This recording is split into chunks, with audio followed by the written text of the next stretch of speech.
Praise be to God. We welcome all of you in the glorious name of our Lord and Savior Jesus Christ. We also welcome on behalf of the Kodambakkam Christian Assembly and the Gospel Literature Ministries Bookshop in Chennai. Today we shall begin. Today also we shall begin the meeting with a word of prayer. I request from Metupalayam in Coimbatore area, our dear uncle B. Paul, Evangelist B. Paul, to open the meeting with a word of prayer. Over to Metupalayam to Brother B. Paul. ஜெபம் செய்வோம். நல்ல ஆண்டவரே, இரக்கமும் அன்பும் நிறைந்த எங்கள் தகப்பனே, இந்த அருமையான மாலை வேளைக்காக நாங்கள் உமக்கு நன்றி செலுத்துகிறோம். ஒருமுறை கூட இந்த ஜூம் வாயிலாக நம்முடைய வார்த்தைகளை கேட்கவும், நாங்கள் ஒவ்வொரு கர்த்தருடைய பிள்ளைகளையும் நாங்கள் சந்திக்கவும் எங்களுக்கு தயவு பாராட்டி கொண்டிருப்பதற்காக நாங்கள் நன்றி செலுத்துகிறோம். கோடம்பாக்கம் சபையார் மூலமாக, புக் ஷாப் மூலமாக, அருமை தாசன் சந்தோஷ் தாசன் அவர்கள் மூலமாக நீ செய்து கொண்டு வருகிற உன்னதமான ஊழியங்களுக்காக நாங்கள் நன்றி செலுத்துகிறோம். விசேஷமாக இன்றைக்கு உம்முடைய வார்த்தையை பகிர்ந்து கொள்கிற அருமை தாசனோடு உம்முடைய தயை உள்ள கரம் இருப்பதாக. நாங்கள் கர்த்தருடைய வார்த்தைகளை கேட்கும் பொழுது உம்முடைய சமூகத்திலே அமர்ந்திருக்கிறோம். கர்த்தரை பார்த்து கொண்டிருக்கிறேன் என்கிற உணர்வோடு கூட கர்த்தருடைய வார்த்தைகளை நாங்கள் கேட்கவும், கேட்கிற வசனங்களுக்கு ஏற்படுத்த தன்மையிலே எங்களை நாங்கள் மாற்றிக்கொள்ளவும் எங்களுக்கு நீ தயை பாராட்ட வேண்டுமாய் கேட்கிறோம். அதை தமிழ் படுத்துகிற அருமை தாசனோடு உடைய தயவுள்ள கரம் இருப்பதாக. பாடல்கள் பாடக்கூடியவர்கள், ஜெபிக்கக்கூடியவர்கள், இந்த ஜூம்ல இணைந்திருக்கிற ஒவ்வொருவரையும் நாங்கள் உடைய கருத்தில் நம்முடைய மகிமைக்காக ஒப்புக் கொடுக்கிறோம். சகலத்திலும் உடைய நாமத்தை மகிமைப்படுத்தும் அருமை ரட்சகரும் கர்த்தருமாகிய இயேசு கிறிஸ்துவின் மூலம் வேண்டிக் கொள்கிறோம் ஜீவனுள்ள பிதாவே. Amen. Amen. Thank you, dear Uncle B. Paul from Metupalayam for the opening prayer. Now we are going into the next session, that is a singing time. We have with us our dear brother Laban Thomas from Exodus TV Ministries in Tamil Nadu. He will be singing for us 2 Tamil songs. Over to brother Laban Thomas. Thank you, brother. Yeah. தேவனுடைய விளையாடப்பட்ட price Lord brother. தேவனுடைய விளையாடப்பட்ட நாமம் மையப்படுவதாக. இன்றைக்கு உங்கள் மத்தியிலே தேவனுடைய நாமத்தை மையப்படுத்துவதிலே நானும் இந்த சந்தோஷமானவனாக இருக்கிறேன். ஆண்டவராக இயேசு கிறிஸ்து இந்த உலகத்திலிருந்து பரமேறி போக செல்கிற வேளையிலே அவர் போன பிறகு ஒரு சத்தம் வானத்திலிருந்து தொனிக்கப்பட்டது. உங்கள் கண்களுக்கு முன்பாக இந்த ஆண்டவராக இயேசு கிறிஸ்து எப்படி எழுந்தருளி போனாரோ அப்படியே மீண்டும் வருவார் அப்படிங்கிற ஒரு சத்தம் அங்கே வானத்திலிருந்து தொனித்தது நமக்கு தெரியும். ஆனால் என்ன ஒரு சந்தோஷமான ஒரு காரியம் என்னவென்று சொன்னால், அவர் எப்படி எழுந்தருளி போனாரோ அப்படியே திரும்பி வரும் பொழுது அவர் கூட பல்லாயிரக்கணக்கான பரிசுத்தவான்கள் வரப்போகிறார்கள். அந்த கூட்டத்தில் நீங்களும் நாள் இருக்க போகிறேன் என்பதிலே உண்மையிலே மிகுந்த சந்தோஷம். நம்முடைய பாடல் புத்தகத்திலே 611வது பாடல் இருக்கிறது. மேகமீதில் தூதரோடு இதோ இதோ மேசியா கிறிஸ்தேசியா என தாசனை இசையா வாரார் வாரார் மயிலுக்கும் இருப்பான் என்ற பாடலை இப்பொழுது நம்ம பாடலாம்.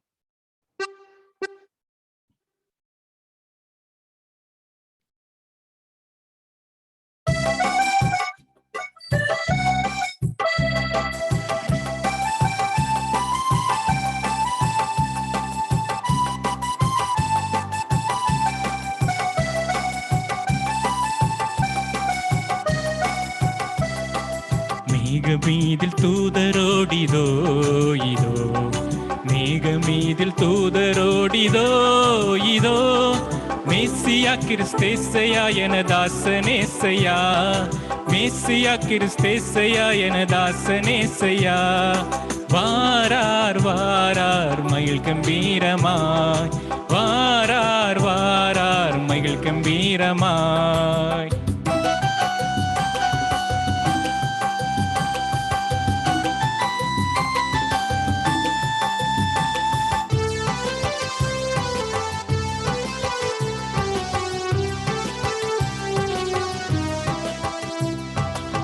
மேகத்தோடு போனவர் இவர் இவர், மேகத்தோடு போனவர் இவர் இவர், திரும்பவும் 10,000 பரிசுத்தர் சூழ்ந்திட, திரும்பவும் 10,000 பரிசுத்தர் சூழ்ந்திட, வாரார் வாரார் ஜெகத்தை நோக்கியே, வாரார் வாரார் ஜெகத்தை நோக்கியே.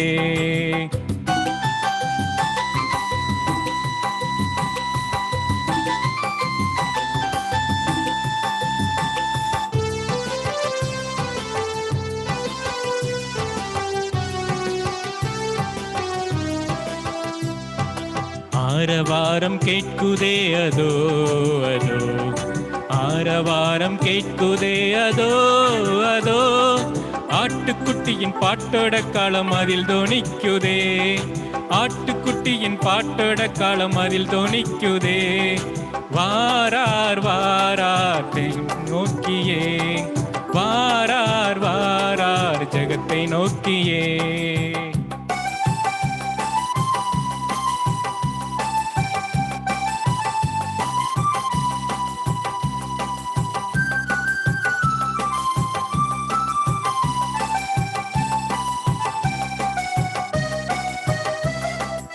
கிருபை வாசல் அடைக்குதே ஐயோ ஐயோ, கிருபை வாசல் அடைக்குதே ஐயோ ஐயோ, கூவி அழைத்த மீட்பர் சத்தம் கேட்டிடாதோரை, கூவி அழைத்த மீட்பர் சத்தம் கேட்டிடாதோரை, சங்கரிக்க வந்து விட்டாரே, சங்கரிக்க வந்து விட்டாரே, மேகமீதில் தூதரோடிதோ இதோ, மேகமீதில் தூதரோடிதோ இதோ, மேசியா கிறிஸ்தேசையா என தாசனேசையா, மேசியா கிறிஸ்தேசையா என தாசனேசையா, வாரார் வாரார் மகிழ் கம்பீரமா, வாரார் வாரார் மகிழ் கம்பீரமா, வாரார் வாரார் மகிழ் கம்பீரமா.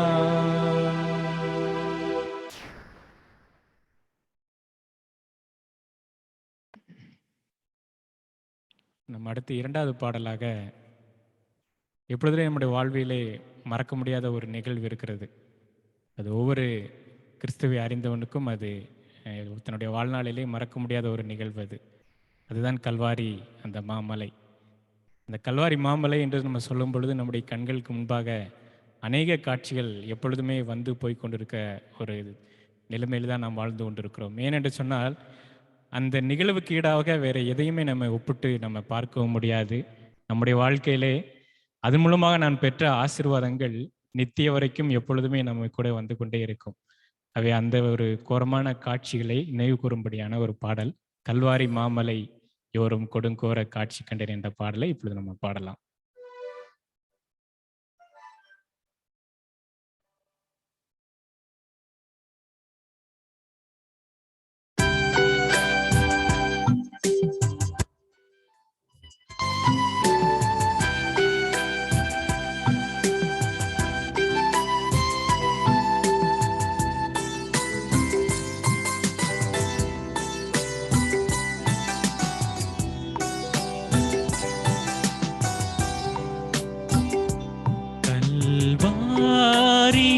மாமலை ஓரம் கோடும் கோர காட்சி கண்டே, கண்ணில் நீர் வடிந்திடுதே, எந்தன் மீட்பர் இயேசுவதோ, எந்தன் மீட்பர் இயேசுவதோ, கல்வாரி மாமலை ஓரம் கோடும் கோர காட்சி கண்டே, கண்ணில் நீர் வழிந்திடுதே, எந்தன் மீட்பர் இயேசுவதோ, எந்தன் மீட்பர் இயேசுவதோ.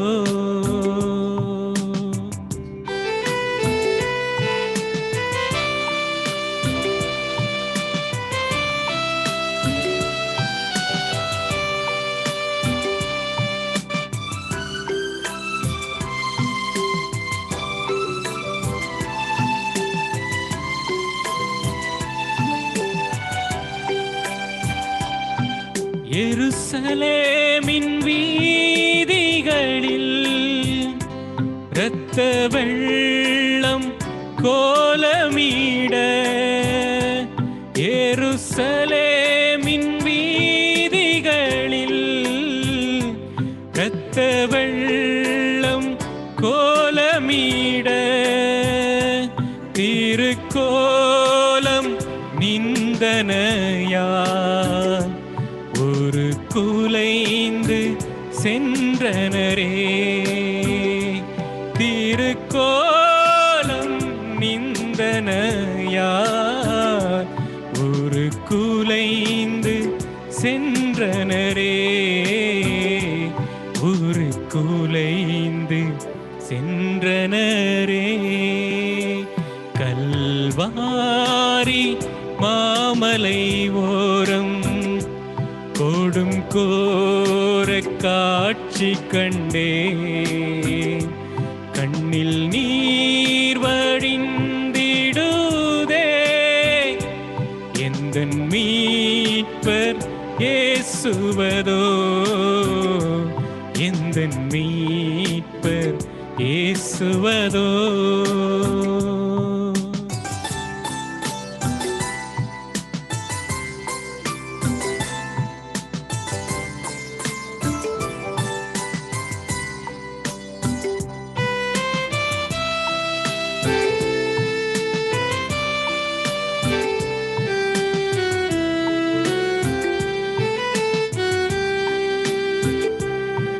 சிலுவை தன் தோளதிலே சிதறும் தன் வேர்வையிலே, சிலுவை தன் தோளதிலே சிதறும் தன் வேர்வையிலே, சிறுமை அடைந்தவராய்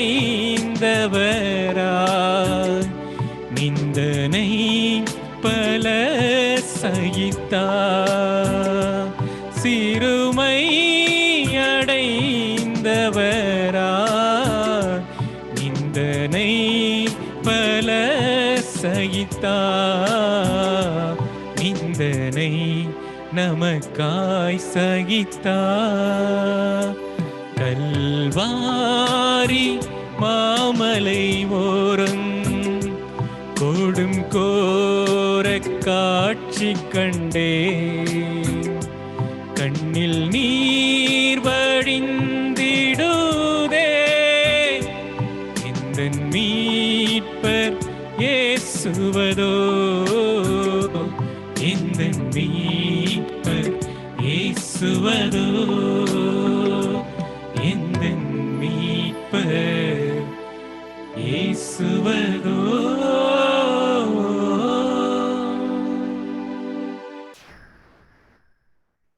Thank you, brother.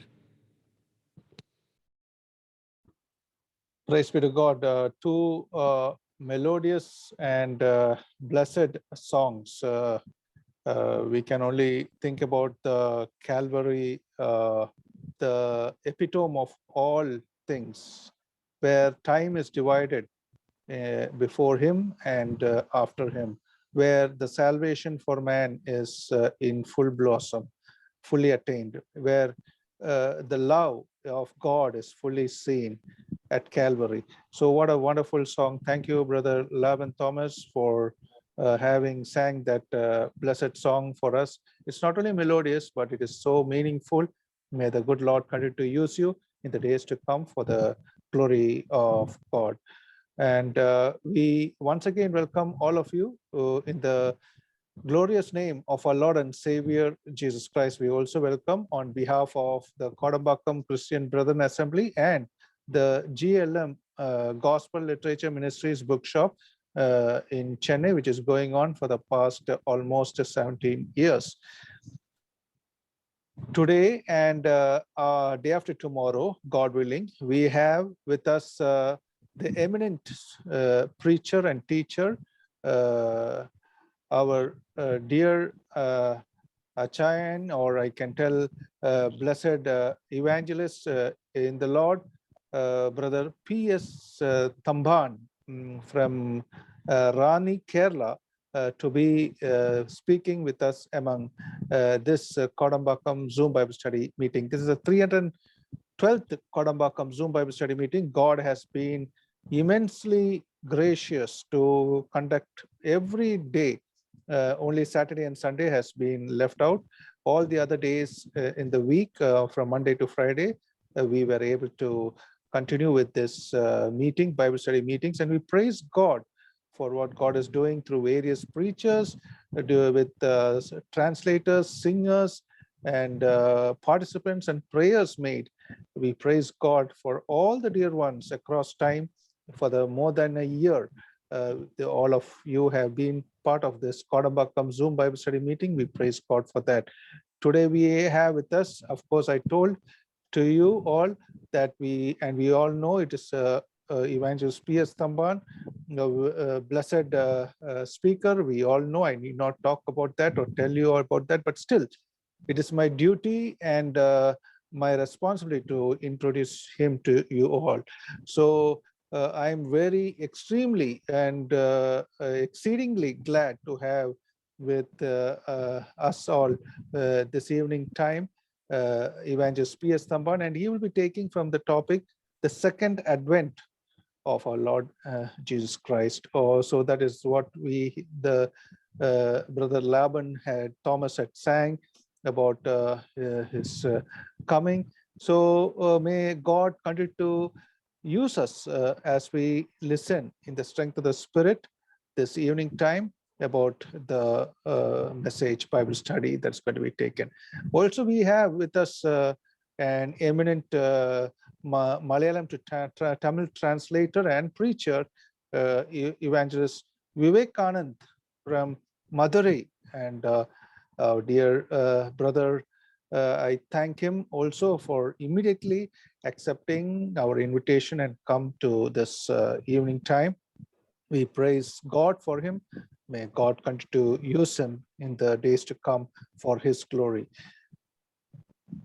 We, before going into the Bible study, we are going to go in for a prayer. I request, as already, as Brother S. Pandian, evangelist from Ayan Karanpulam, Brother Evangelist S. Pandian will lead us in the prayer for the message or the Bible study. கேக்குதா brother?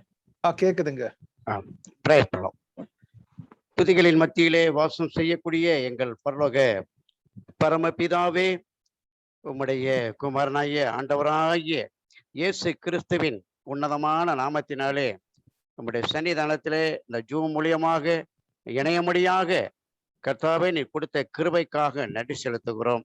ஆண்டவரே, கோடம்பாக்கம் சபையார்களுக்காக இந்த zoom ஊழியத்தை எடுத்து நடத்தி வருகிற சகோதரர்களுக்காக நன்றி செலுத்துகிறோம். ஆண்டவரே கர்த்தாவே, நாங்கள் பல இடங்களில் இருந்து தேவதாசர்கள் குடும்பமாக சகோதரிகள் இந்த ஜூமில் இணைக்கப்பட்டிருக்கிற ஒவ்வொருவர்களுக்காக நாங்கள் ஆண்டவரே நன்றி செலுத்துகிறோம். ஆண்டவரே, தெய்வீக அருமையான பாடல்களை கேட்டு கலிகூற கர்த்தர் கிருபை கொடுத்தேன், நன்றி செலுத்துகிறோம். இப்பொழுது கூட ஆண்டவரே, உங்களுடைய வார்த்தைக்கு நேராக எங்களுடைய ஆவி ஆத்மா சரீரத்தை ஆண்டவரே அர்ப்பணிக்கிறோம். கேரளத்திலிருந்து உடைய ஆண்டவரே உன்னத வார்த்தையை அறிவிக்க முடியாம ஆண்டவரே ஜூமில் இணைக்கப்பட்டிருக்கிற தேவ ஊழியர் பி. தம்பான் அவர்களுக்காக நன்றி செலுத்துகிறோம். அந்த கொடுக்கிற செய்தியை ஆண்டவரே மதுரையிலேருந்து ஆண்டவரே விவேக் அவர்கள் ஆண்டவரே தமிழாக்கமாக அதை எங்களுக்கு நாங்கள் மொழியிலே அதை ஆண்டவரே அறிவிக்க இருக்கிறார்கள். 2 தாசர்களும் பல இடங்களில் இருந்து இந்த உடைய வார்த்தையை அறிவிக்க இருக்கிறார்கள். ஆண்டவரே, அந்த செய்தியானது இந்த நெட்டு மூலமாக ஆண்டவரே எங்களுக்கு வரும்போது எந்த தடையில்லாதபடி நல்ல தெளிவாக எங்களுக்கு கேட்கும்படியாக கர்த்தாவே கிருபை பாராட்டும். தேவதாசரை மறைத்து எங்களுக்கு வெளிப்படும் ஆண்டவரே, உடைய ஆழமான சத்தியத்தை இந்த நேரத்திலே எங்களுக்கு கொடுக்கப்பட்ட இந்த நேரத்திலே அதை நாங்கள் ஆண்டவரை கேட்டு அதன்படி இன்னும் அதிகமாக உடைய ஊழியத்திலும் உடைய காரியத்திலையும் நாங்கள் ஆண்டவரே செலவழிக்க கர்த்தாவே கிருபை செய்யும்.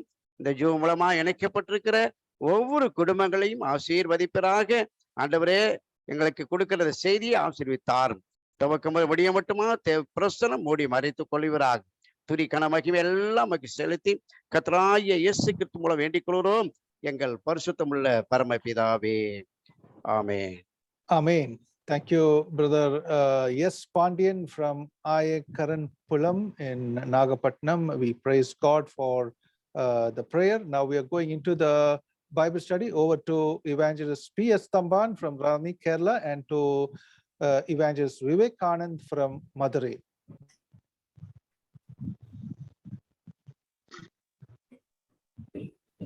ദൈവനാമം വാഴ്ത്തപ്പെടുമാറാകട്ടെ. தேவனுடைய நாமம் மகிமைப்படுவதாக. എല്ലാവർക്കും കർത്താവിന്റെ നാമത്തിൽ സ്നേഹവന്ദനങ്ങൾ അറിയിക്കുന്നു. எல்லாருக்கும் கர்த்தருடைய நாமத்தினாலே அன்பின் வாழ்த்துக்களை தெரியப்படுத்துகின்றேன்.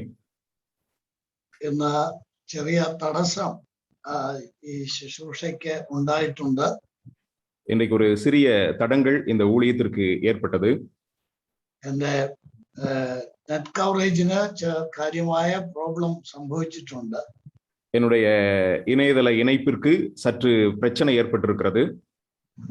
അത് ഇന്ന് അവര് വന്ന് ശരിയാക്കും എന്ന് പറഞ്ഞു, പക്ഷെ വന്നില്ല. இன்றைக்கு வந்து அதை சரி செய்வேன் என்று சொன்னார்கள், ஆனால் வரவில்லை. അതുകൊണ്ട് ഞാൻ മൊബൈലിലാണ് ഇപ്പോൾ ഈ ശുശ്രൂഷ ചെയ്യുന്നത്.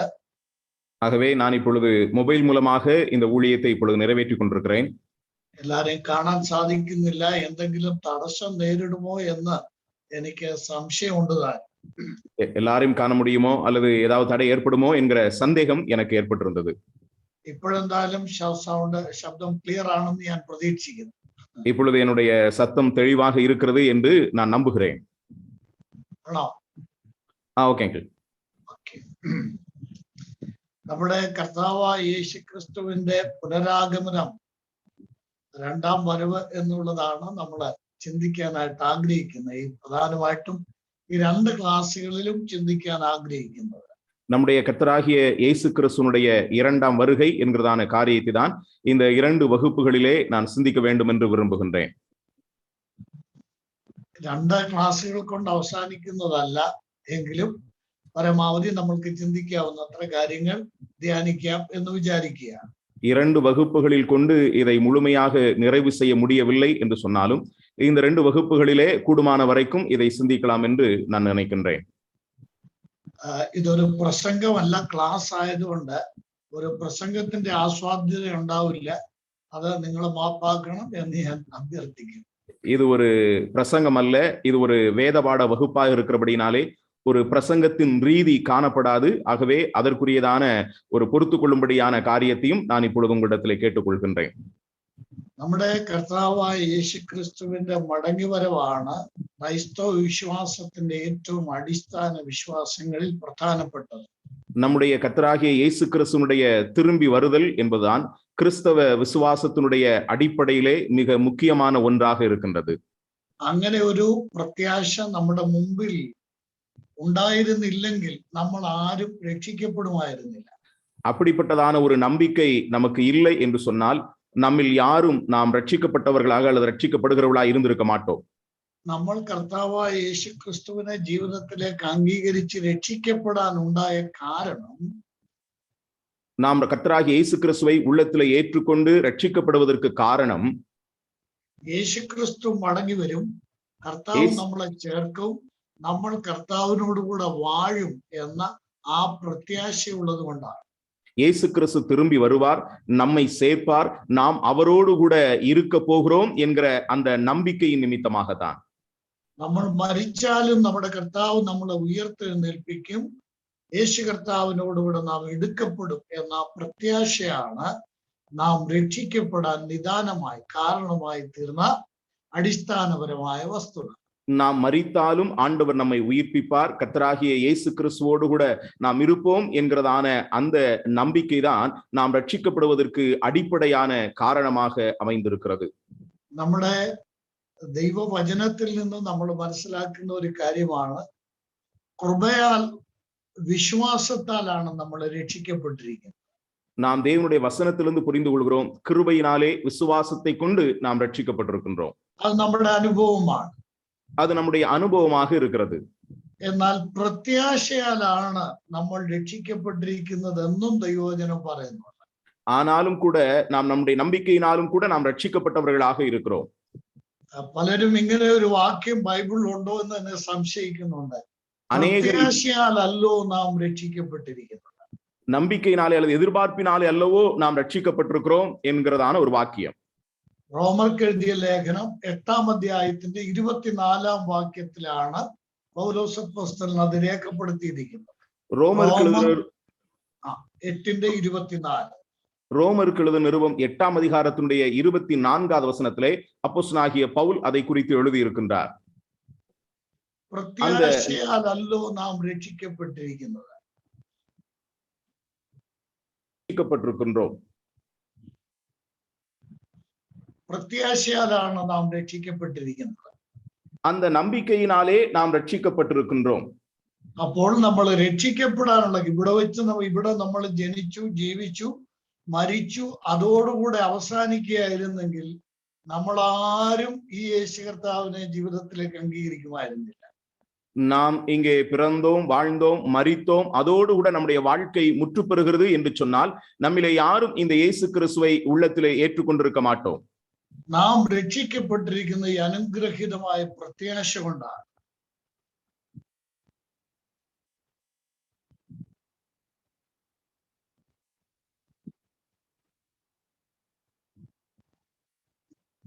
കേൾക്കാൻ പറ്റുന്നില്ലേ? ഒരു സെക്കൻഡ് അച്ചായൻ, ഏതാണ്ട് വിവേകിന്റെ പ്രോബ്ലമാ ഒന്ന്. ഹലോ, എന്റേതല്ലാന്ന് തോന്നുന്നല്ലേ? ഇല്ല, കട്ടായത്.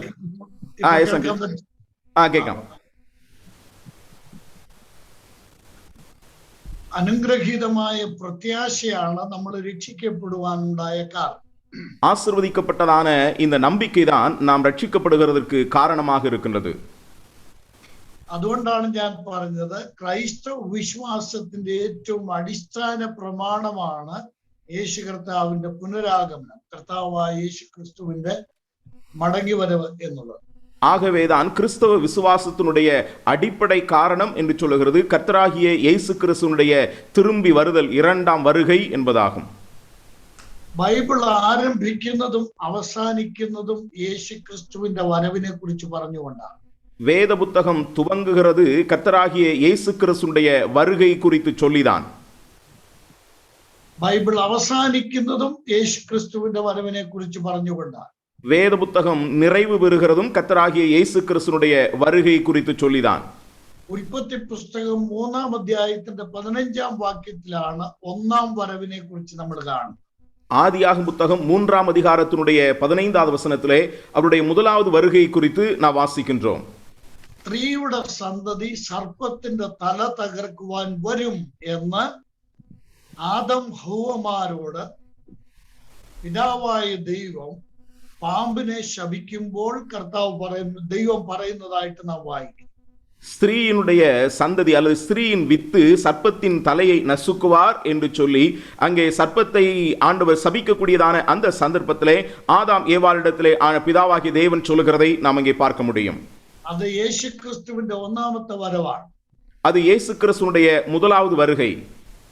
ക്രൂശിൽ കർത്താവായ യേശു ക്രിസ്തു പിശാചിന്റെ തല തകർക്കുവാൻ വേണ്ടി വരുന്ന വരവിനെ കുറിച്ചാണ്.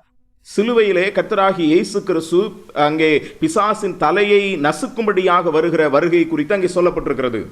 നമ്മുടെ പാപത്തിന്റെ പരിഹാരം വരുത്തുവാൻ വേണ്ടി യേശു ക്രിസ്തു വരുന്നതിനെ കുറിച്ചാണ് അവിടെ പിതാവായ ദൈവം പ്രസ്താവിക്കുന്നത്. நம்முடைய பாவத்தை அதற்கு பரிகாரத்தை உண்டுபடும்படியாக கர்த்தராகிய இயேசு கிறிஸ்து வருகிறதை குறித்து தான் பிதாவாகிய தேவன் அங்கே அதை வெளிப்படுத்தி இருக்கின்றார். ബൈബിൾ അവസാനിക്കുമ്പോൾ പറയുന്ന യേശു ക്രിസ്തുവിന്റെ വരവ്, வேத புத்தகம் நிறைவு பெறும் பொழுது சொல்லப்பட்டிருக்கிறதான கிறிஸ்துவனுடைய வருகை കർത്താവായ യേശു ക്രിസ്തുവിന്റെ രണ്ടാമത്തെ വരവാണ്. கர்த்தராகிய இயேசு கிறிஸ்துவினுடைய இரண்டாம் வருகை. യേശു ക്രിസ്തു താൻ തന്നെ പറയുകയാണ്, ഇതാ ഞാൻ വേഗം വരുന്നു എന്ന്. இயேசு கிறிஸ்து தாம் தாமே சொல்லுகின்றார், இதோ சீக்கிரமாய் வருகிறேன் என்று. ബൈബിൾ അവസാനിക്കുന്നത് കർത്താവിന്റെ രണ്ടാമത്തെ വരവിനെ കുറിച്ച് പറഞ്ഞുകൊണ്ടാണ്. வேத புத்தகம் நிறைவு பெறுகிறதும் கர்த்தராகிய இயேசு கிறிஸ்துவினுடைய இரண்டாவது வருகையை குறித்து சொல்லி.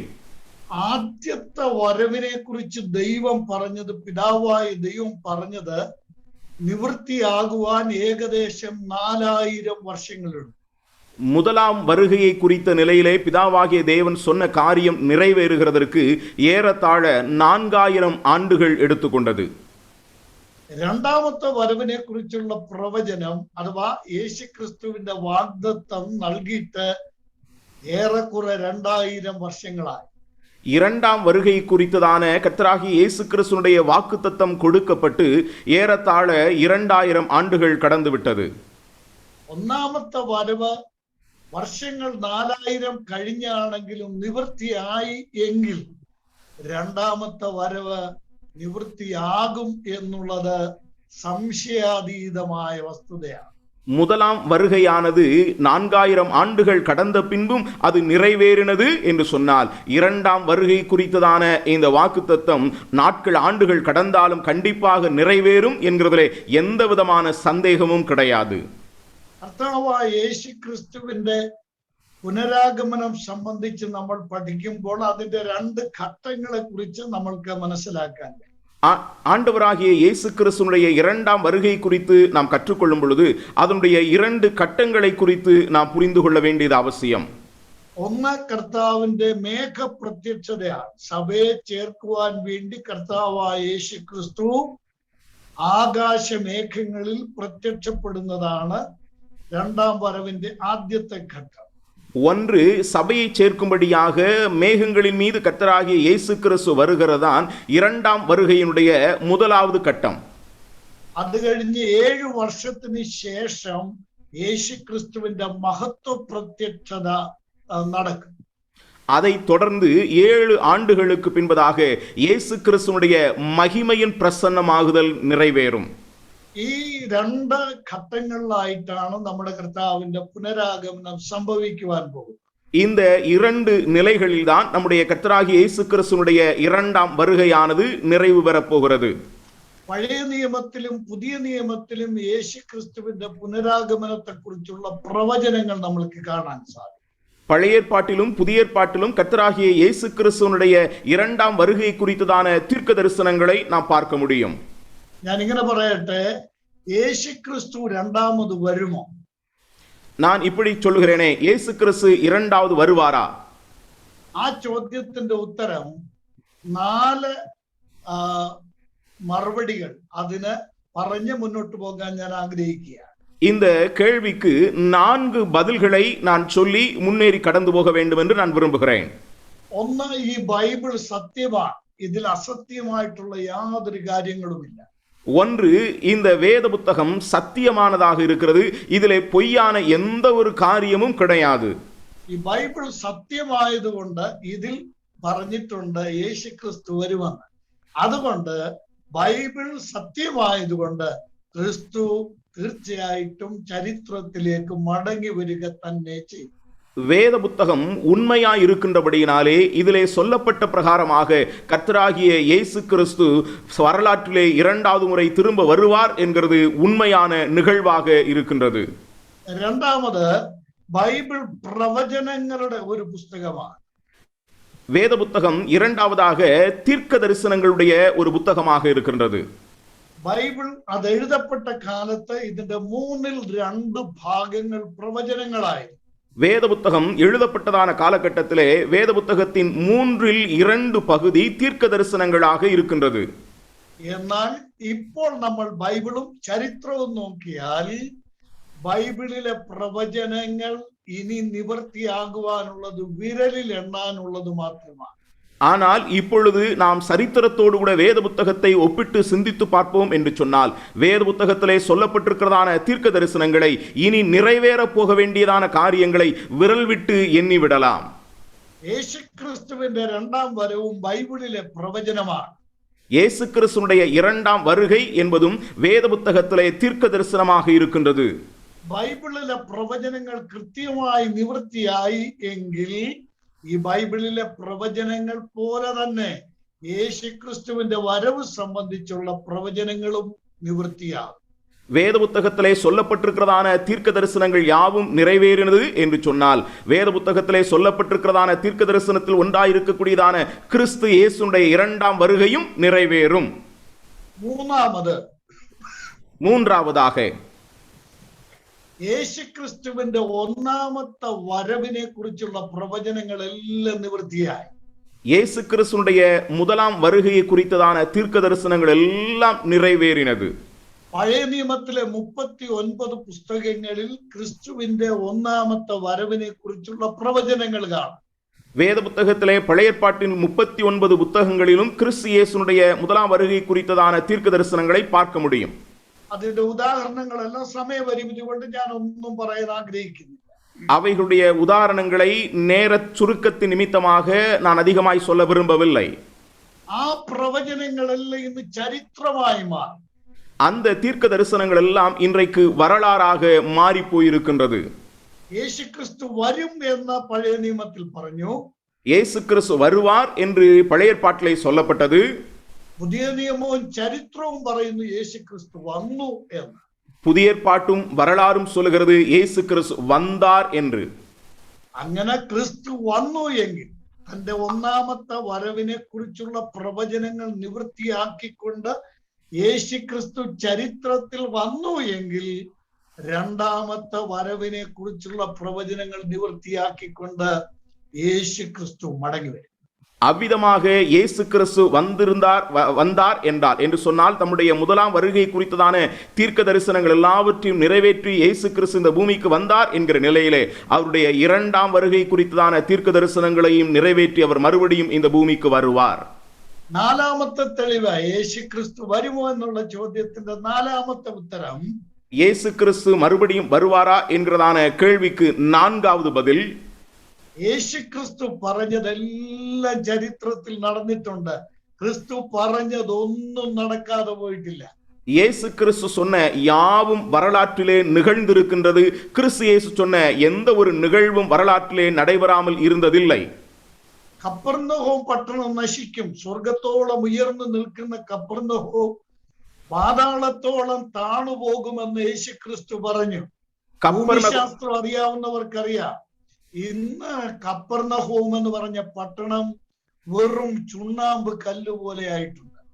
கப்பர்நகும் அழிக்கப்படும் என்கிற நிலையிலே, வான பரியந்தம் உயர்த்தப்பட்ட கப்பர்நகுமே நீ பாதாள பரியந்தம் தாழ்த்தப்படுவாய் என்று ஆண்டவர் சொன்னபடியான நிலையிலே வரலாற்றை அகழ்ந்து பார்க்கிறவர்களுக்கு தெரியும், இன்றைக்கு கப்பர்நகும் என்று சொல்லுகிறதான பட்டணம் ஒரு சுண்ணாம்பு மேடாக அது மாறி போயிருக்கின்றது.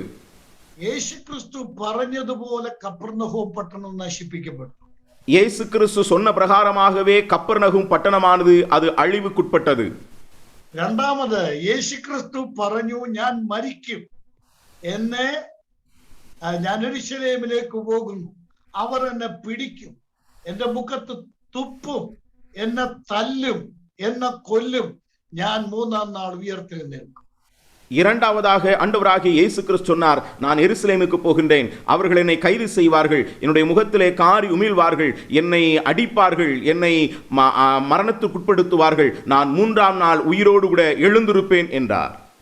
ഇന്ന് ഫലസ്തീനിൽ നമ്മൾക്ക് കാണാൻ കഴിയും, പോയ ഏതൊരു വ്യക്തിക്കും കാണാൻ കഴിയും, ഒരു തുറന്ന കല്ലറ.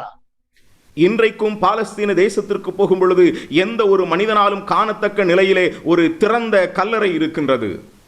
യേശു ക്രിസ്തു പറഞ്ഞതുപോലെ കർത്താവായ യേശു ക്രിസ്തു ഉയർത്തെഴുന്നേറ്റു. கர்த்தராகிய இயேசு கிறிஸ்து தாம் சொன்ன பிரகாரமாகவே அவர் உயிரோடு கூட எழுந்தார். മൂന്നാമതായി യേശു ക്രിസ്തു പറഞ്ഞ മറ്റൊരു കാര്യമാണ്, യെരൂശലേം ദൈവാലയം കല്ലിന്മേൽ കല്ല് ശേഷിക്കാതെ അത് ഇടിച്ചു കളയും എന്ന്. மூன்றாவதாக கர்த்தராகிய இயேசு கிறிஸ்து சொன்னதான காரியம்தான், எருசலேம் தேவாலயம் ஒரு கல்லின் மேல் ஒரு கல் இராதபடிக்கு முற்றிலுமாக அது அழிக்கப்படும்.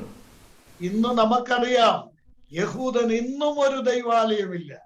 இன்றைக்கு நமக்கு நன்றாய் தெரியும், இன்றைக்கு வரைக்கும் யூதனுக்கு ஒரு தேவாலயம் இல்லை.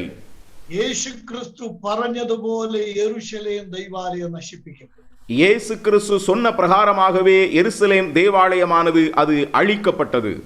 ഞാൻ ഒറ്റ വാചകത്തിൽ ഇങ്ങനെ പറയാം, நான் ஒரு வார்த்தையில இப்படி சொல்லுகின்றேன், യേശു ക്രിസ്തു പറഞ്ഞത് മുഴുവൻ സംഭവിച്ചു എങ്കിൽ இயேசு கிறிஸ்து சொன்ன சகல நிகழ்வுகளும் சம்பவித்தது என்று சொன்னால், കർത്താവായ യേശു പറഞ്ഞതുപോലെ തന്നെ ഞാൻ നിങ്ങൾക്ക് സ്ഥലമൊരുക്കാൻ പോകുന്നു.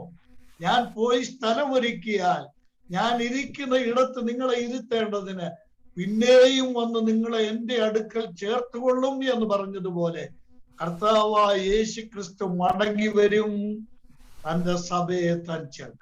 கர்த்தராகிய இயேசு கிறிஸ்து தாம் சொன்ன பிரகாரமாக உங்களுக்காக ஒரு வாசலத்தை ஆயத்தம் பண்ணும்படியாய் போகிறேன், உங்களுக்காக ஒரு வாசலத்தை ஆயத்தம் பண்ணி நான் இருக்கும் இடத்திலே நீங்களும் என்னோடு கூட இருக்கும்படியாக உங்களை சேர்த்துக்கொள்ள வருவேன் என்று சொன்ன பிரகாரமாய் தம்முடைய சபையை அவர் சேர்த்துக் கொள்ளும்படியாக அவர் மறுபடியும் வருவார்.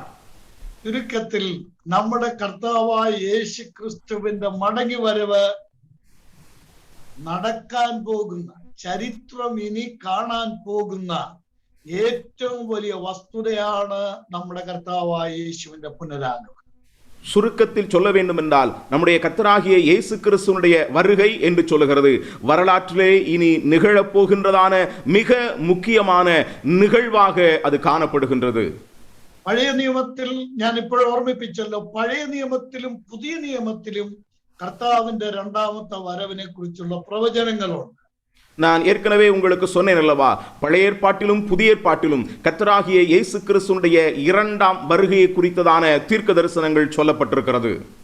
ദൈവ സഭയെ സംബന്ധിച്ചിടത്തോളം കർത്താവായ യേശു ക്രിസ്തു സഭയ്ക്ക് വേണ്ടി വരും, വിശ്വാസിക്ക് വേണ്ടി വരും, എനിക്ക് വേണ്ടി എന്റെ കർത്താവ് വരും എന്നുള്ള പ്രത്യാശയാണ് സഭയെ സംബന്ധിച്ചിടത്തോളം ഏറ്റവും സന്തോഷപ്രദമായ വസ്തുത. சபையை பொறுத்த மட்டிலே கர்த்தராகிய இயேசு கிறிஸ்து சபைக்காக வருவார், விசுவாசிக்காக வருவார், எனக்காக வருவார் என்கிறதான் சபையை பொறுத்த மட்டிலே மிக மகிழ்ச்சிக்குரியதான ஒரு விஷயமாக இருக்கின்றது. നമ്മൾ ബൈബിൾ പഠിക്കുമ്പോൾ, ഞാൻ ചുരുക്കി പറയട്ടെ, ബൈബിൾ പഠിക്കുമ്പോൾ യേശുക്രിസ്തുവിന്റെ വരവ് സംബന്ധിച്ച് നിരവധി അത്ഭുതങ്ങൾ, അടയാളങ്ങളെല്ലാം പറഞ്ഞിട്ടുണ്ട്. நான் சுருக்கமாய் சொல்ல விரும்புகிறேன், நம்முடைய கர்த்தராகிய இயேசு கிறிஸ்துவினுடைய வருகை குறித்த நிலையிலே நாம் படிக்கும் பொழுது ஏராளமான அற்புத அடையாளங்களை குறித்து நாம் வாசிக்க முடியும். மத்தாய் சுவிசேஷம் 24ஆம் அத்தியாயத்தில், மத்தேயு சுவிசேஷம் 24ஆம் அதிகாரத்திலே, மர்க்கோஸ் சுவிசேஷம் 13ஆம் அத்தியாயத்தில், மார்க்கு சுவிசேஷம் 13ஆம் அதிகாரத்திலே, லூக்கோஸ் சுவிசேஷம் 21ஆம் அத்தியாயம், லூக்கா சுவிசேஷம் 21ஆம் அதிகாரம், ഈ മൂന്ന് വേദഭാഗങ്ങളിലും യേശുക്രിസ്തുവിന്റെ ഒലിവുമല പ്രഭാഷണമാണ്. இந்த மூன்று வேத பகுதியும் கர்த்தராகிய இயேசு கிறிஸ்துவினுடைய ஒலிவமலை பிரசங்கமாகும். പ്രാവചനികമായി തന്റെ വരവിനോടനുബന്ധമായി നടക്കാൻ പോകുന്ന അടയാളങ്ങളാണ് ഈ മൂന്ന് വേദഭാഗങ്ങളിലും രേഖപ്പെടുത്തിയിരിക്കുന്നത്. தீர்க்க தரிசனமான நிலையிலே தம்முடைய வருகைக்கு அடையாளமாய் நிகழப்போகிறதான சம்பவங்களை தான் இந்த மூன்று வேத பகுதியிலும் சொல்லப்பட்டிருக்கிறது. എന്നാൽ നമ്മൾ മനസ്സിലാക്കേണ്ട കാര്യം, ஆனால் நாம் இங்கே புரிந்து கொள்ள வேண்டியதான விஷயம், ഈ അടയാളങ്ങളെല്ലാം കർത്താവ് പറഞ്ഞിരിക്കുന്നത് സഭയ്ക്ക് വേണ്ടിയുള്ള പ്രത്യക്ഷതയോട് ബന്ധപ്പെട്ടല്ല. இங்கே சொல்லப்பட்டிருக்கிறதான இந்த அடையாளங்கள் எல்லாம் சபைக்காக அவர் வருகிறதோடுள்ளதான தொடர்பிலே சொல்லப்பட்டவைகள் அல்ல. യേശുക്രിസ്തു വന്ന് സഭയെ ചേർത്ത് കഴിഞ്ഞിട്ട് ചരിത്രത്തിൽ നടക്കാൻ പോകുന്ന അടയാളങ്ങളാണ് ആ പറഞ്ഞിരിക്കുന്നതല്ല.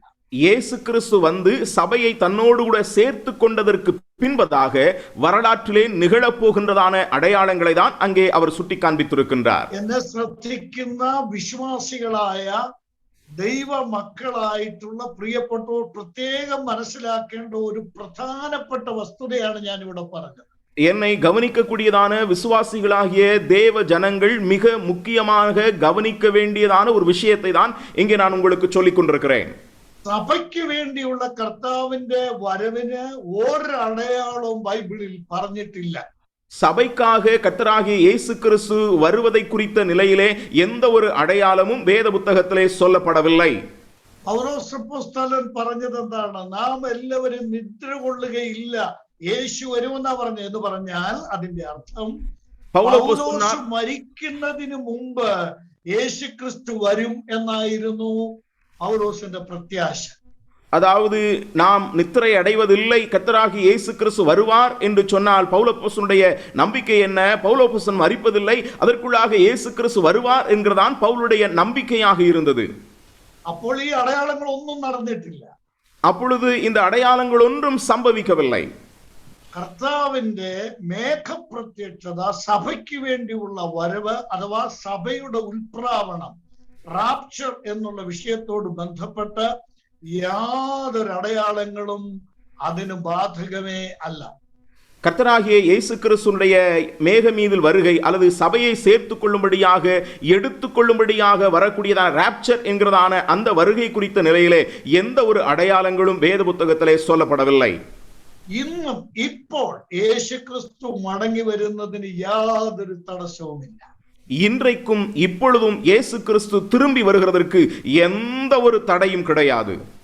ദൈവ മക്കളുടെ ഏറ്റവും വലിയ പ്രത്യാശ കർത്താവായ യേശു ക്രിസ്തു വേഗം വരും എന്നുള്ളതാണ്. தேவ ஜனங்களுடைய மிகப்பெரியதான நம்பிக்கை எதிர்பார்ப்பு கர்த்தராகிய இயேசு கிறிஸ்து சீக்கிரமாய் வருவார் என்பதாகும். തെസ്സലോനിക്കർക്ക് എഴുതിയ ലേഖനം നമ്മൾ പഠിച്ചാൽ, 2 ലേഖനങ്ങളും പഠിച്ചാൽ, தெசலோனிக்கருக்கு எழுதினதான 2 நிருபங்களையும் நாம் கற்றுக்கொள்வோம் என்று சொன்னால், യേശു ക്രിസ്തുവിന്റെ വരവാണ് ഈ 2 ലേഖനത്തിലെയും വിഷയം. இயேசு கிறிஸ்துனுடைய வருகைதான் இந்த 2 நிருபங்களுடைய விஷயமாய் இருக்கிறது. നമ്മൾ ഈ ലേഖനങ്ങളെ കുറിച്ച് പഠിച്ചാൽ യേശു ക്രിസ്തുവിന്റെ പ്രത്യക്ഷതയോട് ബന്ധപ്പെട്ട് പ്രത്യാശ സംബന്ധമായ നിരവധി സത്യങ്ങൾ 21 ലേഖനങ്ങളിലും രേഖപ്പെടുത്തിയിട്ടുണ്ട്. இயேசு கிறிஸ்துனுடைய வருகையோடு உள்ள நிலையிலே நாம் நிருபங்களை படிப்போம் என்று சொன்னால் 21 நிருபங்களிலும் அதனுடைய நம்பிக்கை குறித்த எதிர்பார்ப்பை குறித்தான ஏராளமான காரியங்களை நாம் படிக்க முடியும். ലേഖനങ്ങളെ 3 വിഷയങ്ങളുടെ അടിസ്ഥാനത്തിലാണ് നമ്മൾ വിലയിരുത്തേണ്ടത്, പഠിക്കേണ്ടത്. நிருபங்களை 3 நிலைகளிலே நாம் பகுத்து படிக்க வேண்டியது அவசியம். വിശ്വാസം, പ്രത്യാശ, സ്നേഹം, ഈ 3 വിഷയങ്ങളാണ് ലേഖനങ്ങളിലെ പ്രധാനപ്പെട്ട വിഷയം. விசுவாசம், நம்பிக்கை, அன்பு, இவைகள் 3ம் தான் நிருபங்களிலே சொல்லப்பட்டிருக்கிறதான முக்கியமான கருப்பொருள். 1 കൊരിന്ത്യർ 13-ാം അധ്യായത്തിന്റെ 13-ാം വാക്യമാണ് ഞാൻ പറഞ്ഞത്. ഈ 3 വിഷയങ്ങളാണ് ലേഖനങ്ങളിലെ പ്രധാന പ്രമേയം. இந்த 1 கொரிந்தியர் 13-ஆம் அதிகாரத்தின் 13-ஆம் வாக்கியத்தை தான் நான் இங்கே சொன்னேன். இந்த 3 காரியங்கள் தான் நிருபங்களுடைய மிக முக்கியமான மைய கருத்துகளாக இருக்கிறது. തെസ്സലോനിക്കർക്ക് എഴുതിയ 2 ലേഖനങ്ങളും അതുപോലെ തന്നെ പത്രോസിന്റെ 2 ലേഖനങ്ങളും യേശു ക്രിസ്തുവിന്റെ വരവ്, നമ്മുടെ പ്രത്യാശയെ സംബന്ധിക്കുന്ന വിഷയങ്ങളാണ് പ്രതിപാദിച്ചിരിക്കുന്നത്.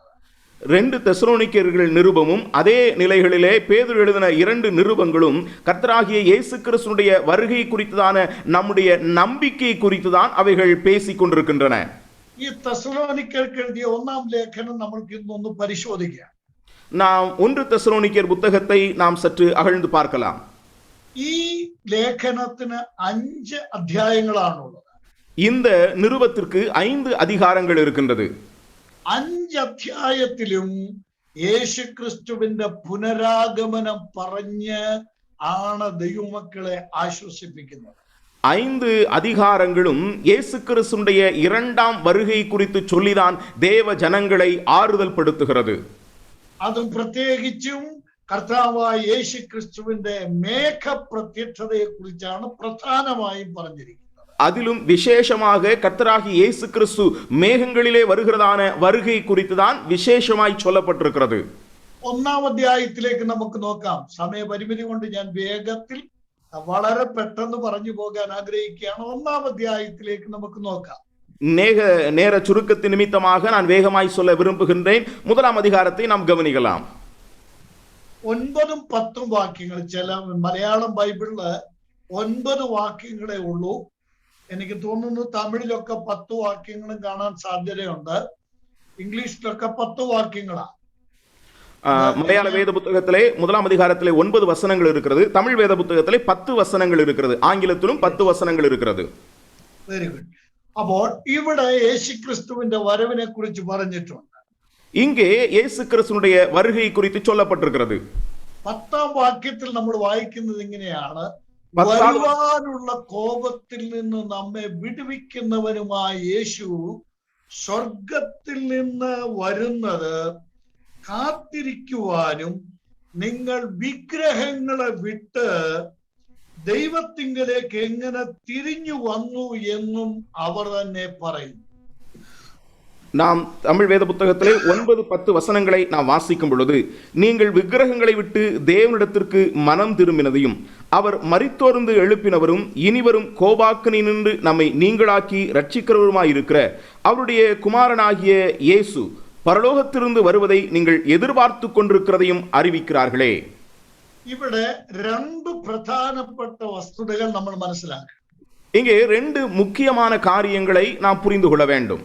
ഒന്ന്, യേശു ക്രിസ്തു വരും എന്ന സത്യമാണ്. ஒன்று, இயேசு கிறிஸ்து வருவார் என்கிறதான சத்தியம். 2, നമ്മുടെ ഉത്തരവാദിത്വം ഇവിടെ പറഞ്ഞിട്ടുണ്ട്. 2, நம்முடைய பொறுப்பு என்ன என்றும் இங்கே சொல்லப்பட்டிருக்கிறது. യേശു ക്രിസ്തു സ്വർഗത്തിൽ നിന്ന് വരും. இயேசு கிறிஸ்து பரலோகத்திலிருந்து அவர் வருவார். എന്തിനാണ് യേശു ക്രിസ്തു വരുന്നത്? எதற்காக இயேசு கிறிஸ்து வருகின்றார்? ആ ചോദ്യത്തിന്റെ ഉത്തരം ഇവിടെയുണ്ട്. அந்த கேள்விக்கான பதில் இங்கே இருக்கிறது. വരുവാനുള്ള കോപത്തിൽ നിന്ന് നമ്മെ വിടുവിക്കുവാനാണ് യേശു ക്രിസ്തു വരുന്നത്. இனிவரும் கோபாக்கனை நின்று நம்மை நீங்களாக்கி ரட்சிக்கிறதற்காக அவர் வருகின்றார். വരുവാനുള്ള കോപം, இனிவரும் கோபாக்கினை. ദൈവസഭ ഇവിടെ നിന്ന് എടുക്കപ്പെട്ട് കഴിഞ്ഞാൽ ഈ ഭൂമിയിൽ ദൈവത്തിന്റെ കോപം ആരംഭിക്കുകയാണ്. தேவனுடைய சபை இங்கிருந்து எடுத்துக்கொள்ளப்பட்டதற்கு பின்பு இந்த பூமியிலே தேவனுடைய கோபமானது ஆரம்பிக்கிறது.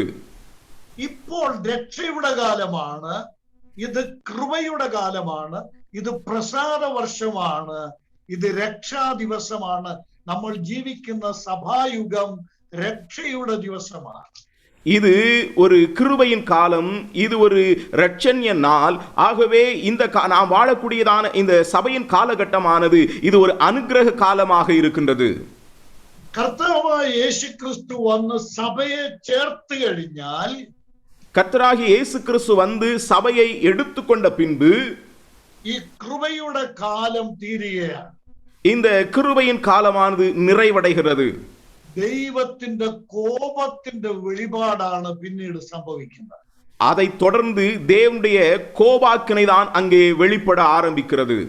ഇന്ന് രക്ഷിക്കുകയാണ്, അടുത്ത ന്യായവിധിയാണ് ഈ ലോകം അഭിമുഖീകരിക്കുവാൻ പോകുന്നത്. இன்றைக்கு அவர் ரட்சிக்கின்றார், நாளைக்கு அவர் நியாயம் தீர்க்க போகிறார் என்கிறதான் இந்த உலகம் எதிர்கொள்ள போகின்றது. അപ്പോൾ യേശു ക്രിസ്തു വരുന്നത് വരുവാനുള്ള കോപത്തിൽ നിന്ന് നമ്മളെ രക്ഷിക്കാനാണ്. அப்படி என்றால் கர்த்தராகிய இயேசு கிறிஸ்து வருகிறது வருகின்ற கோபாக்கனையிலிருந்து நம்மை நீங்களாக்கி ரட்சிக்கும்படியாக.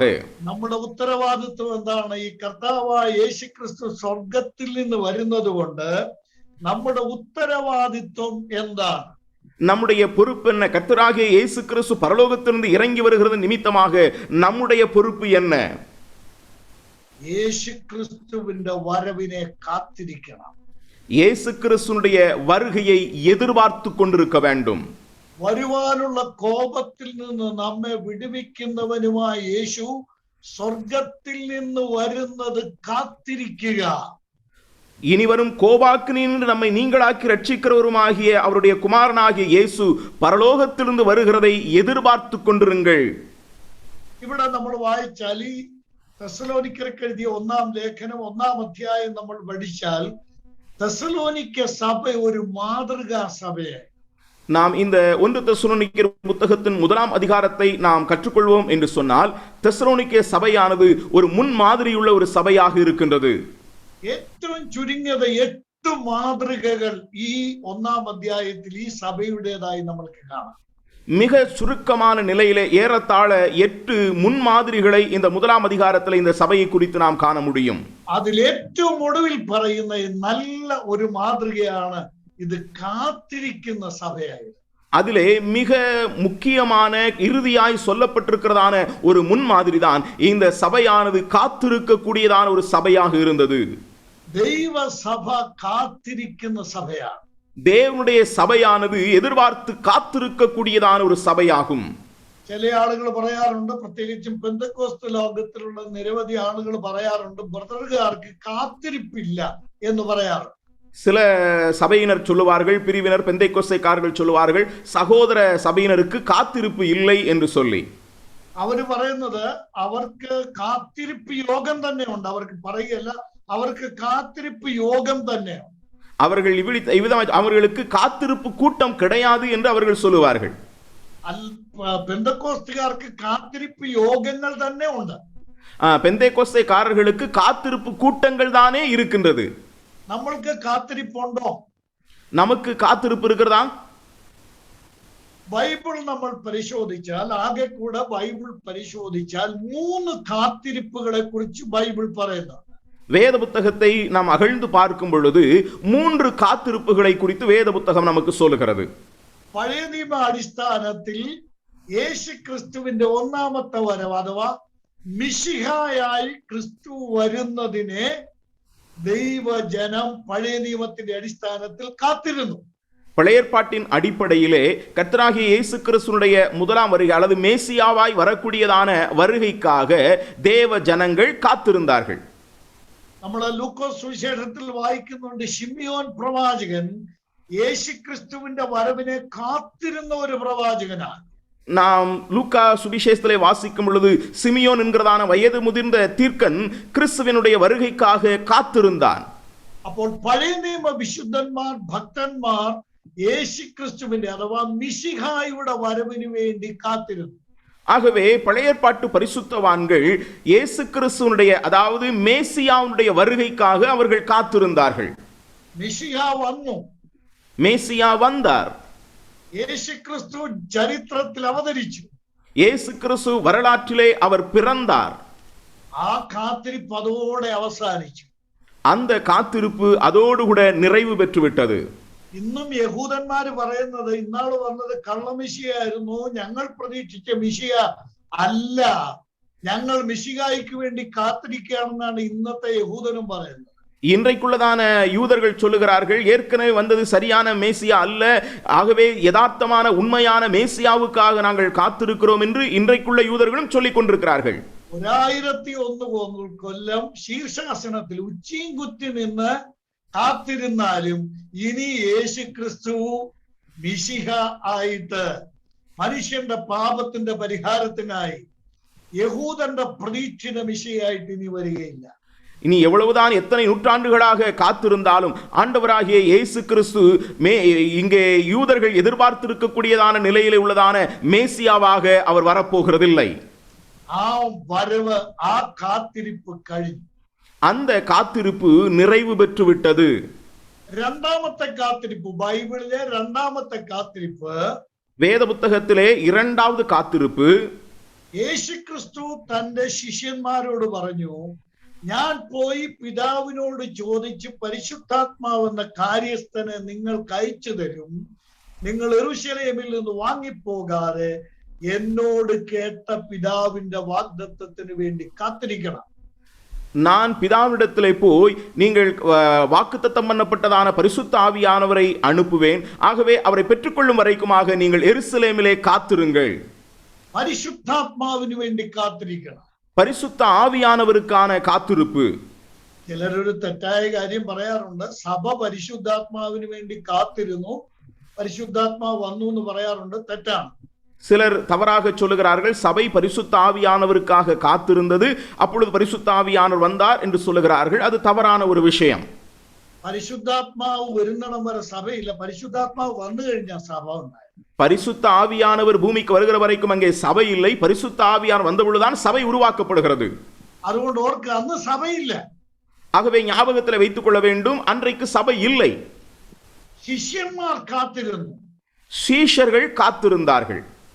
അപ്പോസ്തലന്മാരുടെ പ്രവൃത്തികൾ 2-ാം അധ്യായത്തിൽ നമ്മൾ കാണുന്നു, ആ കാത്തിരിപ്പ് അവസാനിപ്പിച്ചുകൊണ്ട് പരിശുദ്ധാത്മാവ് ഭൂമിയിൽ വന്നു.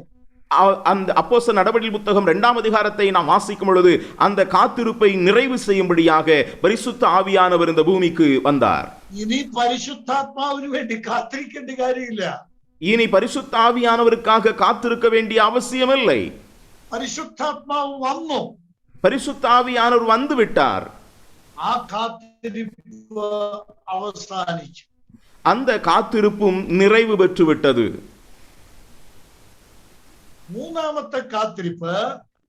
மூன்றாவது காத்திருப்பு ദൈവ സഭ യേശു ക്രിസ്തുവിന്റെ മടങ്ങി വരവിന് വേണ്ടി കാത്തിരിക്കുന്നു.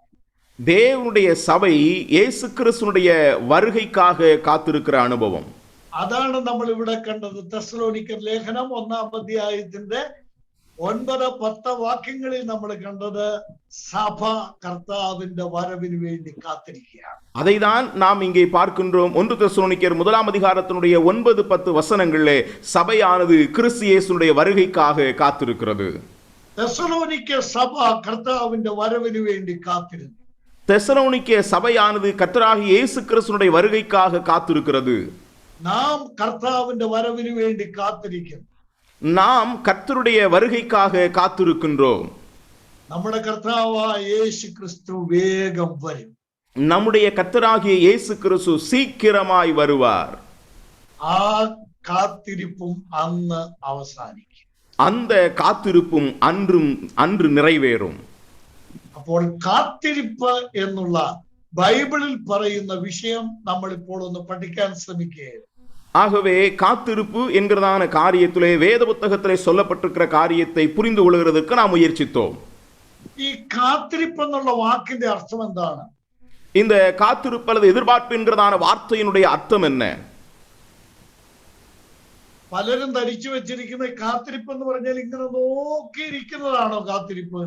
அநேகர் எண்ணிக்கொண்டிருக்கிறது அந்த எதிர்பார்த்து காத்திருத்தல் என்று சொன்னால் அப்படியே உட்கார்ந்து பார்த்து கொண்டே இருத்தல் என்பது போல நினைக்கிறார்கள். വിവേക് എന്റെ വീട്ടിലേക്ക് വരും എന്ന് എനിക്കൊരു അറിവ് തന്നെന്ന് വിചാരിക്കുക. അപ്പൊ ഇങ്ങനെ വഴിയിലോട്ട് നോക്കിയിരിക്കുന്നതാണോ? விவேகனை இങ്ങനെ നോക്കിയിരിക്കുന്നതാണോ കാത്തിരിപ്പ്? விவேகனுடைய வீட்டிற்கு வருகிறேன்கிறதான செய்தி எனக்கு கேள்விப்பட்ட உடனே விவேக் வருகிறதை வழியிலே இருந்து உட்கார்ந்து நான் வருகிறாரா என்று பார்த்து கொண்டே இருக்கிறது, இதுதானா இந்த காத்திருப்பு? കാത്തിരിപ്പ് എന്ന വാക്കിന്റെ അർത്ഥം അതല്ല. காத்திருப்பு என்கிற வார்த்தையினுடைய அர்த்தம் அது அல்ல. വിവേക് എന്റെ വീട്ടിൽ വന്നു എന്ന് വിചാരിക്കുക. விவேகனுடைய வீட்டிற்கு வருகிறார் என்று வைத்துக் கொள்ளுங்கள். എന്നോട് അറിയിച്ചു ഞാൻ അങ്ങോട്ട് വരുന്നുണ്ടെങ്കിൽ ഞാൻ ഇന്ന ദിവസം ഞാൻ വരുന്നുണ്ടെന്ന് എന്നെ അറിയിച്ചു എന്ന് വിചാരിക്കുക.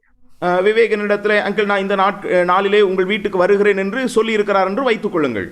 അപ്പൊ ഞാൻ പറയാണ് വിവേക് ഞാൻ കർത്താവിൽ പ്രതീക്ഷയോടെ കാത്തിരിക്കുകയാണ്, വിവേക് വരുന്നത് ഞാൻ കാത്തിരിക്കുകയാണ് എന്ന് ഞാൻ മറുപടിയും പറഞ്ഞു എന്ന് വിചാരിക്കും. அப்பொழுது விவேகிற்கு கர்த்தருக்குள்ளாக நான் உன்னுடைய வருகைக்காக எதிர்பார்த்து கொண்டிருக்கிறேன் என்று நான் சொல்லுகிறேன் என்று வைத்துக் கொள்ளுங்கள்.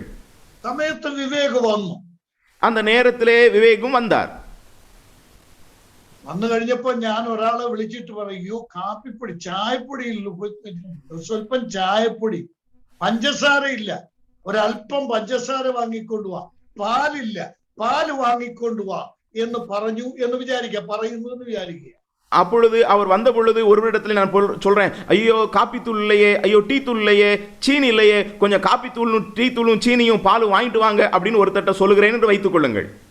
ഞാൻ എന്താ പറഞ്ഞത്? நான் என்ன சொன்னேன்? விவேகனை காத்திருக்குன்னா പറഞ്ഞത്. விவேக் நீ வர்றதை எதிர்பார்த்து கொண்டிருக்கிறேன் என்று நான் சொன்னேன். விவேக் വന്നു കഴിഞ്ഞാണ് ചായപ്പൊടിക്കും പാലിനും പഞ്ചസാരയ്ക്കും ആളിനെ വിടുന്നത്. விவேக் வந்ததற்கு அப்புறமா அங்கே பாலுக்கும் டீ தூளுக்கும் சீனிக்குமாக ஆட்களை அனுப்புகிறது. കാത്തിരിപ്പ് എന്ന് പറഞ്ഞാൽ അതിന്റെ അർത്ഥം ഇങ്ങനെ നോക്കി ഇരിക്കുക എന്നല്ല.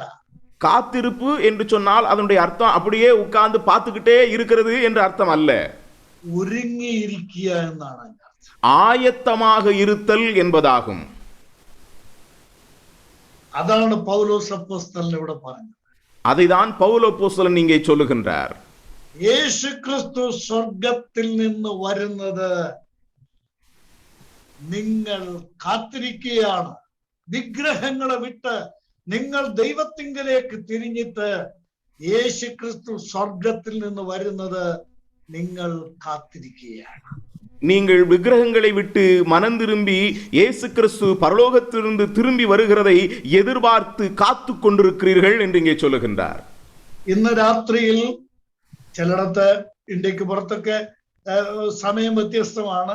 ഇന്ന് ഈ സമയത്ത് തന്നെ ശ്രദ്ധിക്കുന്ന ബഹുമാന്യരായ എല്ലാ പ്രിയപ്പെട്ടവരോടും വളരെ ലളിതമായ ഒരു ചോദ്യം ഞാനിവിടെ ഉന്നയിക്കാൻ ആഗ്രഹിക്കുകയാണ്. இந்த இரவு வேளையிலே ஒருவேளை இந்தியாவிலே வெளியிருந்து இதை கவனித்துக் கொண்டிருப்பீர்கள் என்றால் நேரம் வித்தியாசமாக இருக்கும். ஆனால் இந்த இரவு பொழுதிலே என்னை கவனித்துக் கொண்டிருக்கிற அன்புக்குரியவர்களிடத்திலே ஒரு கேள்வியை நான் எழுப்ப வேண்டும் என்று விரும்புகின்றேன். യേശു ക്രിസ്തു വരും എന്ന് നിങ്ങൾ വിശ്വസിക്കുന്നു? இயேசு கிறிஸ்து வருவார் என்று நீங்கள் விசுவாசிக்கிறீர்களா? സത്യസന്ധമായി നിങ്ങൾ ഉത്തരം പറയാം. நீங்கள் உண்மையான மனதோடு கூட இதற்கு பதில் சொல்ல வேண்டும். അനേക വിശ്വാസികളുടെ ജീവിതവും പ്രവൃത്തിയും കണ്ടാൽ കർത്താവായ യേശു ക്രിസ്തുവിന്റെ മടങ്ങി വരവിൽ അവർക്ക് വിശ്വാസം ഇല്ല എന്നാണ് അവരുടെ ജീവിതം കൊണ്ട് തെളിയിച്ചുകൊണ്ടിരിക്കുന്നത്. அநேக விசுவாசிகளுடைய வாழ்க்கையும் அவர்களுடைய செயல்பாடுகளையும் பார்க்கும் பொழுது கர்த்தராகிய இயேசு கிறிஸ்துவினுடைய இரண்டாம் வருகை குறித்தான எந்த ஒரு விசுவாசமும் அவர்களுக்கு இல்லை என்கிறதான் அவர்களுடைய வாழ்க்கை நமக்கு வெளிப்படுத்தி கொண்டிருக்கின்றது. ഒരു സഭയുടെ മേലധ്യക്ഷൻ ഒരിക്കല് ഒരു കപ്പ്യാര സഭയുടെ കപ്പ്യാരെ കേക്ക് ഡീക്കനെ കേക്ക് കപ്പ്യാരെ കേക്ക് വളരെ ഒരാൾക്ക് ഒരു சபாத்தியட்சன்னு പറയാൻ கொள்ளരുതാത്ത ஒரு வாக்கு வரும். ஒரு சபையினுடைய போதகர் அந்த சபையில் இருந்ததான ஒரு டீக்கனிடத்திலே அவர் சொல்லக்கூடாத ஒரு வார்த்தையை அவர் சொன்னார். അപ്പോൾ അദ്ദേഹം തിരിച്ചു ചോദിച്ചു, നമ്മുടെ കർത്താവ് വരികയല്ലേ, ഇതിനൊക്കെ നമ്മൾ കണക്ക് ബോധിപ്പിക്കേണ്ടി വരിക. அப்பொழுது அந்த டீக்கன் சொன்னார், நம்முடைய ஆண்டவர் வரப்போகிறாரே, இதற்கெல்லாம் நம்ம கணக்கு ஒப்புவிக்க வேண்டுமே என்று சொன்னார். അപ്പോൾ അദ്ദേഹം തിരിച്ചു ചോദിച്ച ഒരു ചോദ്യം, ഈ സഭയുടെ അധ്യക്ഷൻ ചോദിച്ച ഒരു ചോദ്യമുണ്ട്, ആര് പറഞ്ഞടാ കർത്താവ് വരുമെന്ന്? அப்பொழுது அந்த போதகர் கேட்டார், யாரா சொன்னா ஆண்டவர் வர போறாருன்னு? ഇന്ന് രാത്രി ഇങ്ങനെയുള്ള ആരെങ്കിലും എന്നെ ശ്രദ്ധിക്കുന്നു? இன்று இரவிலே இப்படிப்பட்ட யாராவது என்னை கவனிக்கிறீர்களா? യേശു ക്രിസ്തു വരും എന്ന് നിങ്ങൾ വിശ്വസിക്കുന്നു? இயேசு கிறிஸ்து வருவார் என்கிறதை நீங்கள் விசுவாசிக்கிறீர்களா? അടുത്ത ചോദ്യം ഈ വചനത്തിന്റെ അടിസ്ഥാനത്തിൽ ഞാൻ ചോദിക്കട്ടെ. அடுத்த கேள்வியை இதே வசனத்தின் அடிப்படையிலே நான் கேட்க விரும்புகிறேன். നിങ്ങൾ ഒരുങ്ങിയിട്ടുണ്ടോ? நீங்கள் ஆயத்தமாய் இருக்கிறீர்களா? രക്ഷിക്കപ്പെട്ടു എന്നുള്ളത് ഞാൻ സമ്മതിക്കാം. நீங்கள் ரட்சிக்கப்பட்டீர்கள் என்பதை நான் ஒத்துக்கொள்கிறேன். എന്നാൽ രക്ഷിക്കപ്പെട്ട ഒരു വിശ്വാസിയുടെ ജീവിതത്തിൽ കർത്താവിനെ എതിരേൽക്കുവാൻ ഒരുങ്ങിയിരിക്കേണ്ട വേറെ നിരവധി കാര്യങ്ങളുണ്ട്. ஆனால் ரட்சிக்கப்பட்ட ஒரு விசுவாசினுடைய வாழ்க்கையிலே கர்த்தராகிய இயேசு கிறிஸ்துவை எதிர்கொள்ளும்படியாக ஆயத்தமாய் இருக்க வேண்டிய அநேக விஷயங்கள் இருக்கின்றது. യേശു ക്രിസ്തുവിന്റെ മേഘപ്രത്യക്ഷതയോട് ബന്ധപ്പെട്ട് നമ്മൾ പഠിക്കേണ്ട നിരവധി സത്യങ്ങൾ ഈ ഒരുക്കത്തോട് ബന്ധപ്പെട്ടുണ്ട്. இயேசு கிறிஸ்துனுடைய மேகங்களின் மீது வருகிறதான வருகையோடுள்ள தொடர்பிலே நாம் கற்றுக்கொள்ள வேண்டிய அநேக விதமான ஆயத்தங்கள் வேதத்திலே சொல்லப்பட்டிருக்கிறது. ദൈവം അനുവദിക്കുന്ന പക്ഷം നമ്മൾക്കത് പിന്നാലെ ചിന്തിക്കാം. தேவன் நமக்கு அனுமதிப்பார் என்றால் அதை பின்பதாக தொடர்ந்து நாம் சிந்திக்கலாம். യേശു ക്രിസ്തു ഇവിടെ ഉറപ്പിച്ചു പറയുകയാണ്, വളരെ നിർണയത്തോട് പറയാണ്, യേശു ക്രിസ്തു സ്വർഗത്തിൽ നിന്ന് വരും. இங்கே உறுதியாக சொல்லப்பட்டிருக்கிறது, இங்கே அது ஆணித்தனமாய் அடித்து சொல்லப்பட்டிருக்கிறது, இயேசு கிறிஸ்து பரலோகத்திலிருந்து அவர் வருவார். നമ്മുടെ ഉത്തരവാദിത്വം കർത്താവിന്റെ വരവിന് വേണ്ടി നമ്മെ തന്നെ ഒരുക്കുക. நம்முடைய பொறுப்பு கர்த்தராகிய இயேசு கிறிஸ்துவினுடைய வருகைக்காக நம்மை நாமே ஆயத்தம் செய்ய வேண்டும் என்பதாகும். ഒരു വാക്യം ഞാൻ ചൂണ്ടിക്കാണിച്ച് ഇന്നത്തെ ക്ലാസ് ഇവിടെ അവസാനിപ്പിക്കാം. ஒரு வசனத்தை சுட்டி காண்பித்து இன்றைய வகுப்பை நான் இப்பொழுது நிறைவு செய்ய வேண்டும் என்று விரும்புகிறேன். വെളിപാട് പുസ്തകം 19-ാം അധ്യായം, வெளிப்படுத்தின விசேஷம் அதனுடைய 19ஆம் அதிகாரம் 7-ാം വാക്യം, அதனுடைய 7ஆம் வாக்கியம். യേശു ക്രിസ്തു വന്ന് സഭയെ ചേർക്കുന്ന രംഗമാണ് അവിടെ പറയുന്നത്. இயேசு கிறிஸ்து வந்து சபையை சேர்க்கக்கூடியதான அந்த நிகழ்வு சொல்லப்பட்டிருக்கிறது. കുഞ്ഞാടിന്റെ കല്യാണം വന്നുവല്ലോ, ஆட்டுக்குட்டியானவருடைய கல்யாணம் வந்தது. അടുത്ത വാചകം നോക്കുക, அடுத்த வார்த்தையை கவனியுங்கள், അവന്റെ കാന്തയും തന്നെത്താൻ ഒരുക്കിയിരിക്കുന്നു. அவருடைய மனைவி தன்னைத்தான் ஆயத்தம் பண்ணினாள் என்று சொல்ல கேட்டேன். ഒരുക്കപ്പെട്ട ഒരു കാന്ത, ஆயத்தப்படுத்தப்பட்ட ஒரு மனைவி, மணவாட்டி.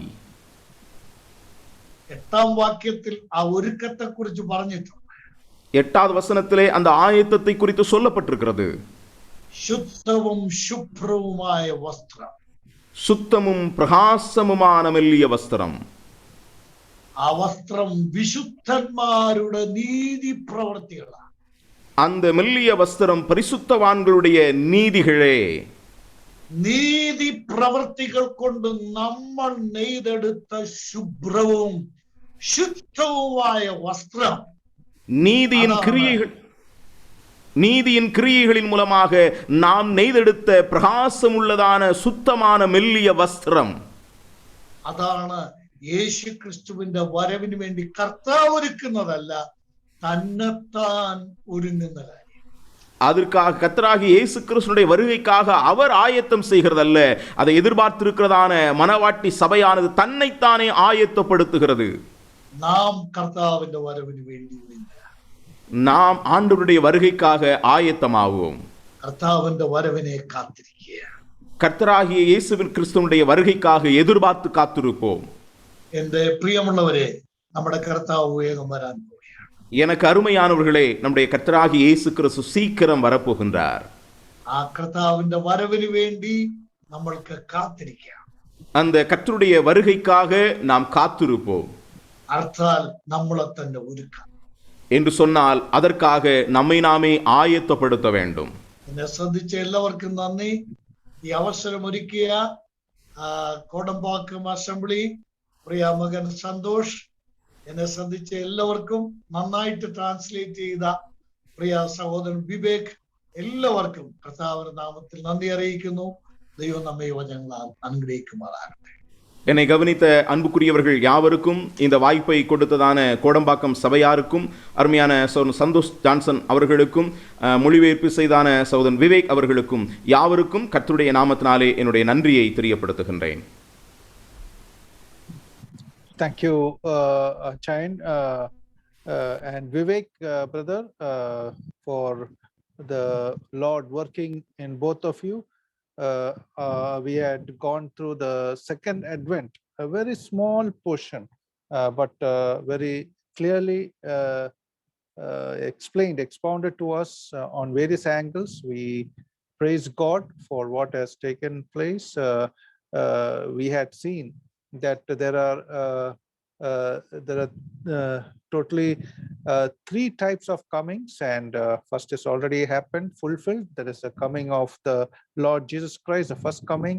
The Jews were waiting, and then the Lord had, the second is that Lord has told the Holy Spirit will descend, and the disciples have to wait on it. And then the disciples did wait for it, and not the church, because the church was not formed till then. And only after the Holy Spirit has descended, the church formed. And then now, as the church, we are waiting for our Lord. So are we really waiting for the Lord? That is a question. So, or are we really busy with the world? So this is a very important question, that as believers, we are saved. It is great. What a great privilege it is to get saved. We should be praising God. And but one thing is that are we prepared? Are we ready for God's Lord's coming, for our Lord's coming? Even this moment, are we ready, prepared for it? Are we living in as the Lord has told to live, as he had commanded us to live? So these are some very important questions that we have to answer, a soul searching question. As David has told in the various Psalms, may thou the God, thou means God, search my soul and see if there are any mistakes. So if there are any mistakes in us, let us rectify it and clean it, and in the strength of the Spirit, and come to his presence with the prepared waiting for the Lord's coming.